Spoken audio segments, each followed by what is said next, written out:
everybody, it's Mike DeLisio with another Dice Tower Daily Unboxing. Today, I'm going to be taking a look at Masters of the Night, a cooperative challenge for 1 to 5 vampires, coming from Ares Games. History exiled you from castles and crypts long ago. In this new century, you are wanderers, searching endlessly for a new home, new servants, and fresh, fervid blood.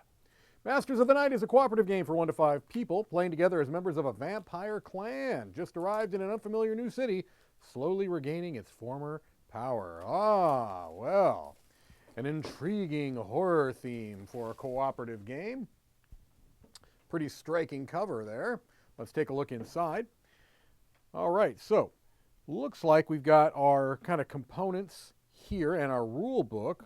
Not all of our components, obviously, maybe most of our cardboard components, and maybe some player sheets. Inside here we can see a custom insert, some cards, some dice, and some miniatures. So let's break into this, shall we? All right.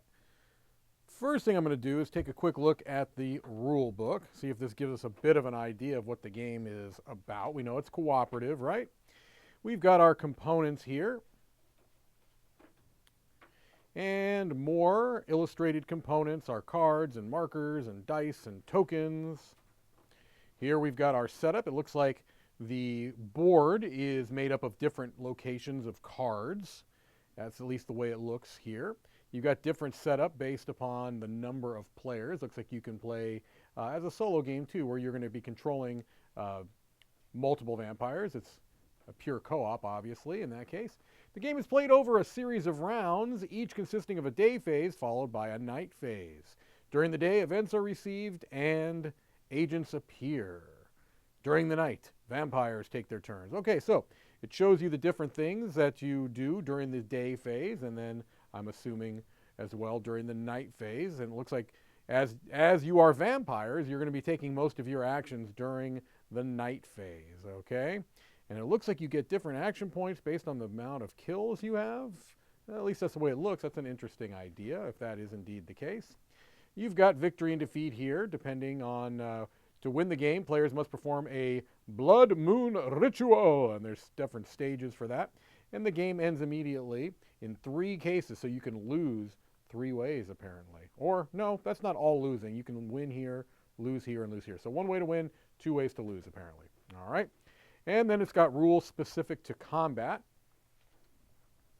Drained vampires, relic cards, character selection tips, FAQ, which is always nice, and an index. All right, well, that's pretty encouraging. Let's take a look at our cardboard components here. You can see there are a number of tokens and such. Nice thick cardboard, no complaints there. All right.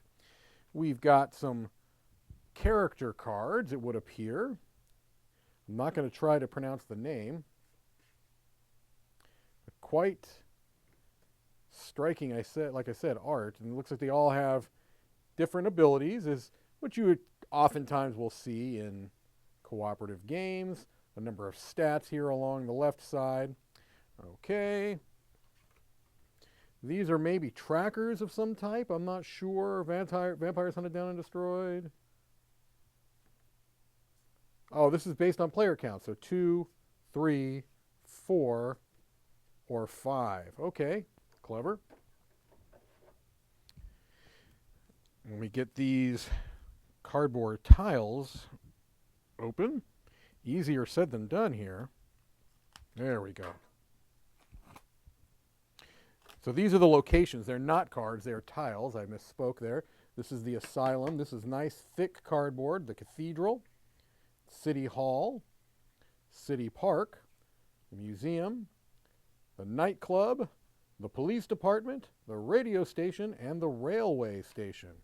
All right, well, again, I do like that the art and the graphic design so far is attractive to my eyes. Obviously, that's going to be dependent upon each individual.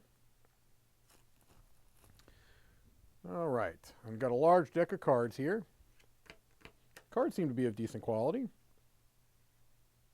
Okay, these look to be like events. Add 1 agent into the radio station.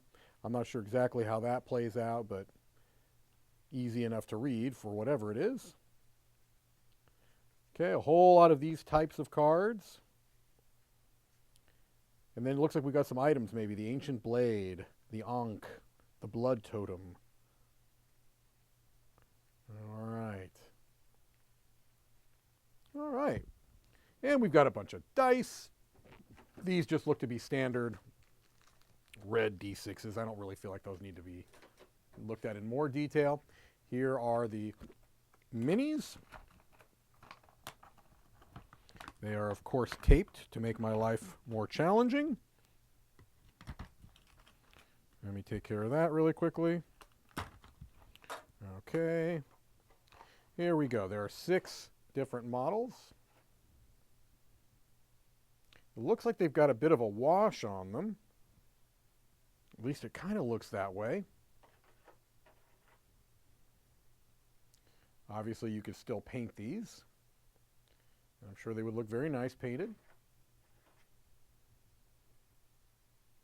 Okay, there we go. 3 more. Okay.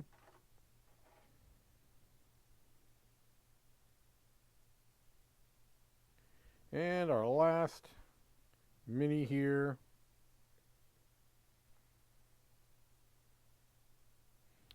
All right, well, I am intrigued by the theme. Now, we've had recent horror-themed co-op games. I'm thinking of Horrified, for example, but this looks like it's coming at it with a slightly different bent. That is Masters of the Night. Thank you for watching another Dice Tower Daily Unboxing.